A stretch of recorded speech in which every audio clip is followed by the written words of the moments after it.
यहाँ से चलने की तैयारी कीजिए। ये तो असंख्य जन्म हो गया आपने इसी प्रकार चक्कर लगाते आने।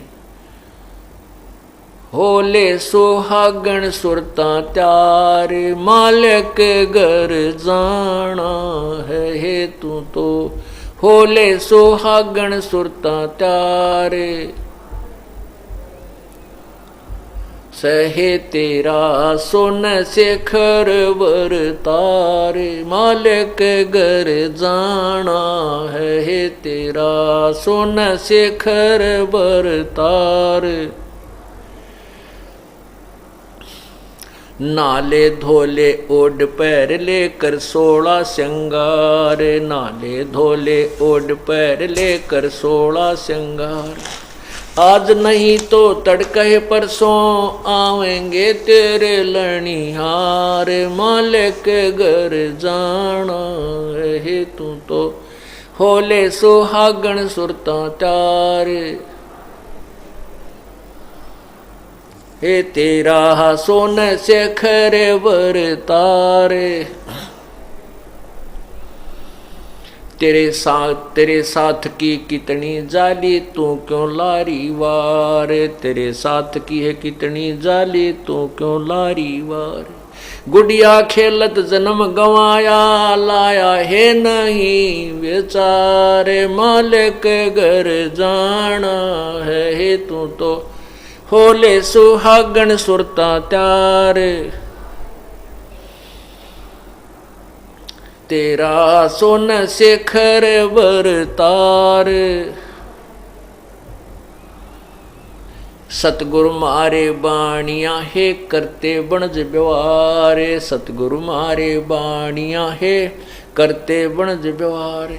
बिन डांडी बिन पालड़ है तोले दिया संसार, मालिक घर जाना है तू तो। होले सुहागण सुरता त्यार, है तेरा सोन शेखर वर तार। बे सोन शिखर में सेज पिया की, हंस हंस कर ले प्यारे। सोन शिखर में सेज पिया की, हंस हंस कर ले प्यार। कह कबीर सुनो में सजनी, लूटो न अजब बहार, मालिक घर जाना है तू तो। होले सुहागण सुरता त्यार, है तेरा सोन शेखर वर तार। सत साहिब परमात्मा ने हर तरीके से इस आत्मा को झंझोड़ने की चेष्टा की है कि किसी तरह या जाग जा, कुछ तरह समझ ले इस मार्ग को। मैं क्या बताना चाहूँ, इसको कहाँ ले जाना चाहता हूँ, किस प्रकार इस संकट से इसको मुक्त कराना चाहता हूँ। लेकिन नहीं, काल ने हमारे इतना नशा कर रखा है, इतना ज्ञान भी भर दिया कि हम अपने परमपिता को पहचानने में बहुत गलती कर जाते हैं और काल के फंटा में आ जाते हैं, इसके जाल में फंस जाते हैं। परमात्मा क्या बताते हैं कि नाले धोले ओढ़ होले सुहागण सुरता त्यार, तुझे मालिक घर जाना है। जब तक लड़की का विवाह नहीं होता, सगाई नहीं होती, तब तक वो कंवारी होती है, सुहागण नहीं बनती। सुहागण जब बनती है तब बनती है जब उसका संयोग पति से जुड़ जाता है। तो अब आत्मा का योग जब परमात्मा से जुड़ जाता है, अपने पति से इसका संयोग जुड़ जाता है, कब? जब पूर्ण संत के माध्यम से गुरु एक बिचौलिए का काम करता है आत्मा और परमात्मा का संबंध जोड़ने में। तो जब आपको उपदेश मिल जाता है तत्वदर्शी संत से, तो आपकी मंगनी होगी, आपकी सगाई होगी परमपिता से। अब परमपिता की सगाई होगी तो आपको वहाँ जाना भी है अपने पति के घर पे। तो उसके लिए कहते हैं नाले धोले ओढ़ पैर लेकर 16 श्रृंगार है। कौन से श्रृंगार करने हैं?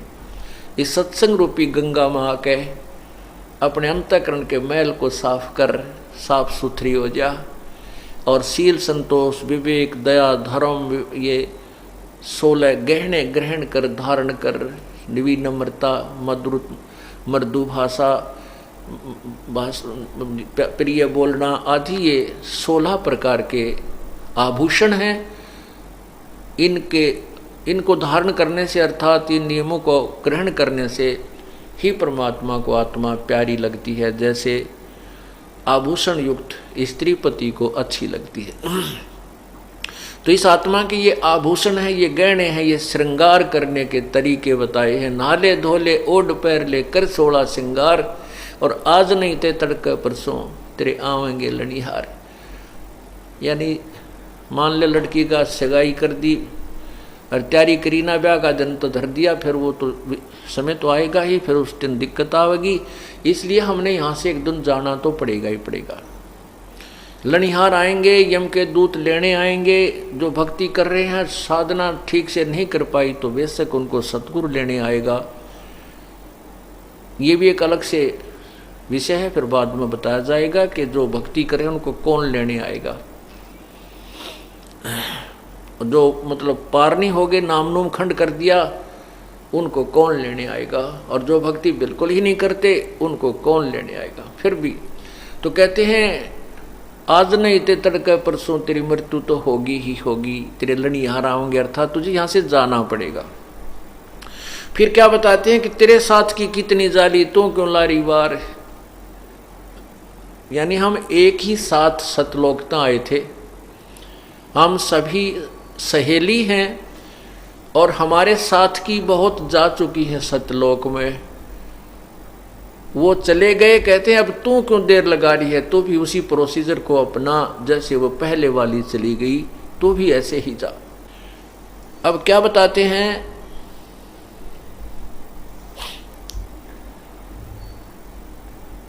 तेरे साथ की है कितनी जाली तू क्यों लारी वार, गुड़िया खेलत जन्म गंवाया लाया है नहीं विचार।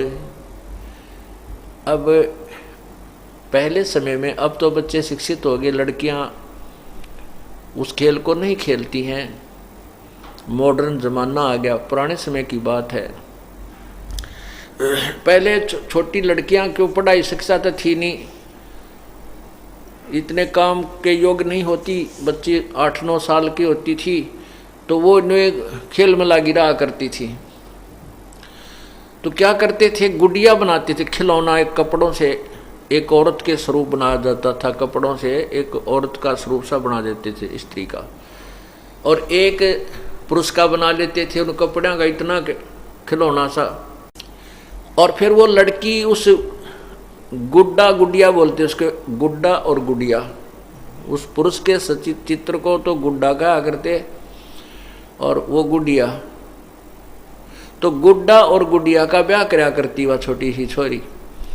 और वो देखा करती सुना करती कि दहेज दिया करते थे पहले, कैसे 40 घाघरे तागलियाँ की, 40 कपड़े और 20 पछलियाँ की, और ये फलाने के, ये जेठानी की या दुरानी की, वो न्यारी न्यारी यानी उनका कपड़े दिए जाते थे जिनमें तीड़ बोला करती पहले पुराने समय में।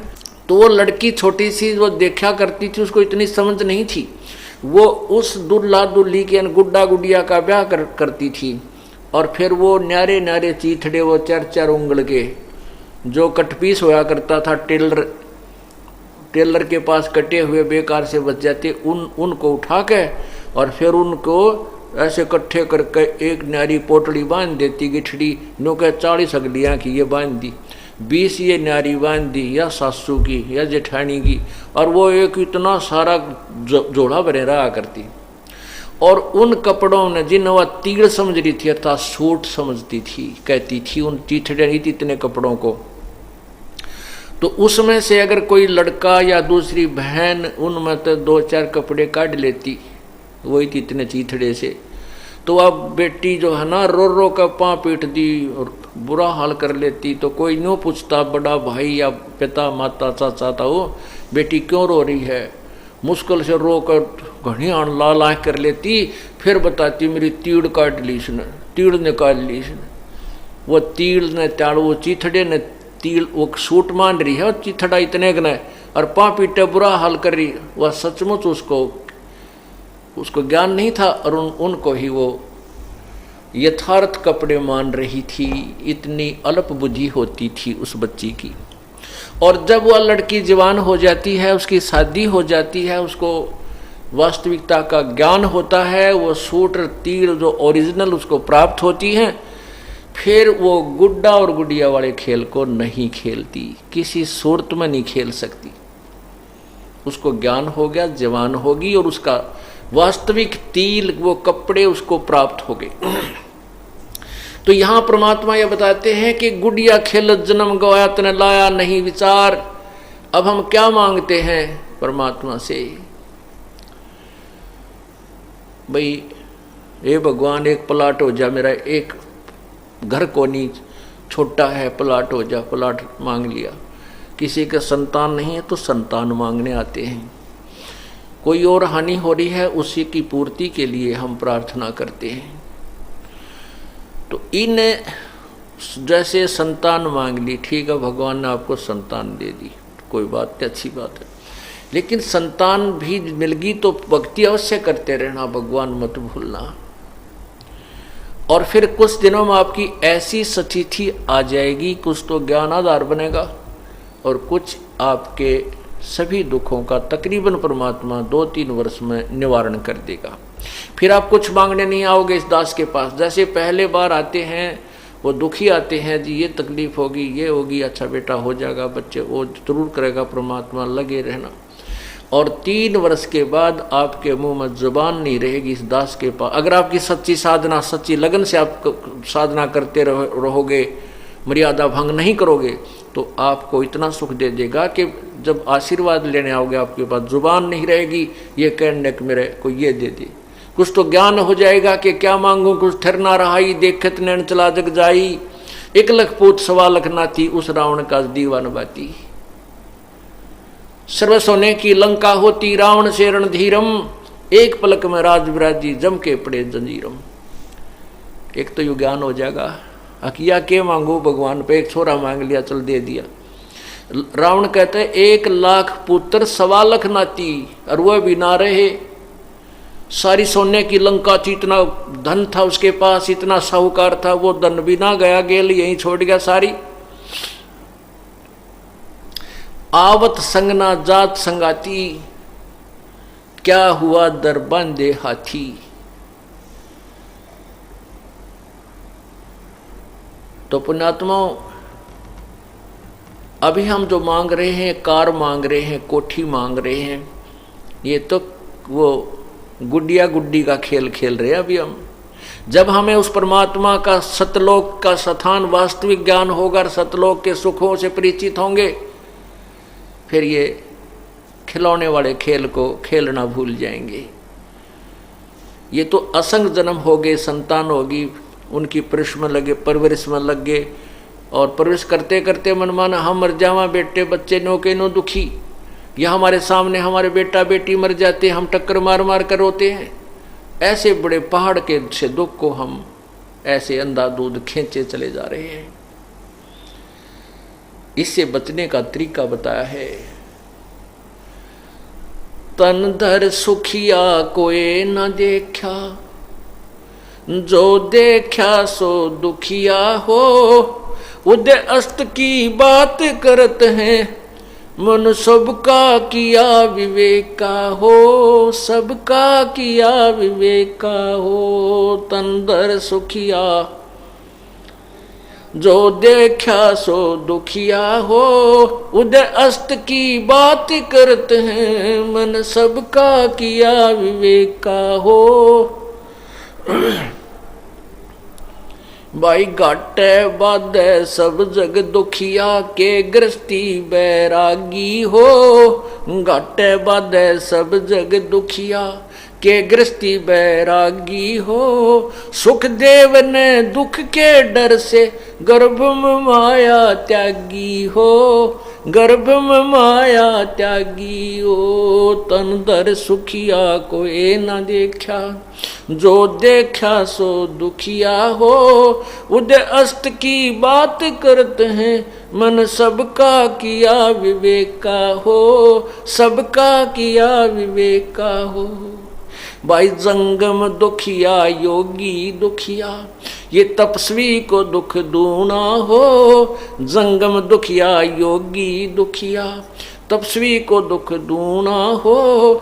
आशा तृष्णा सब में व्यापे, कोई महल ना सुना हो, कोई जीव ना सुना हो। तन दर सुखिया,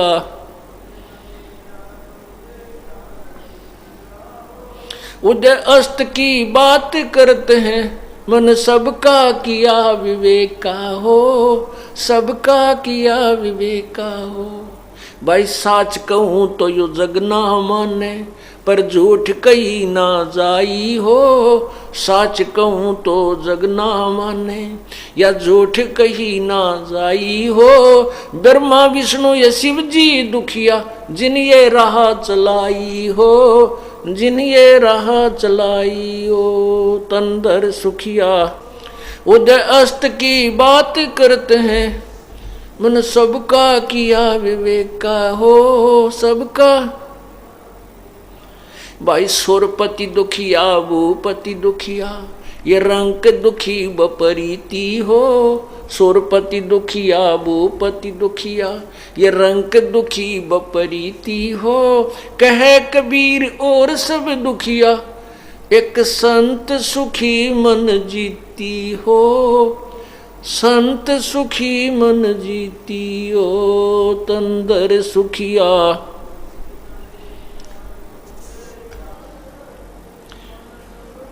किया विवेका हो, सबका किया विवेका हो। सोरपति दुखिया भूपति दुखिया, ये रंक दुखी बपरीति हो।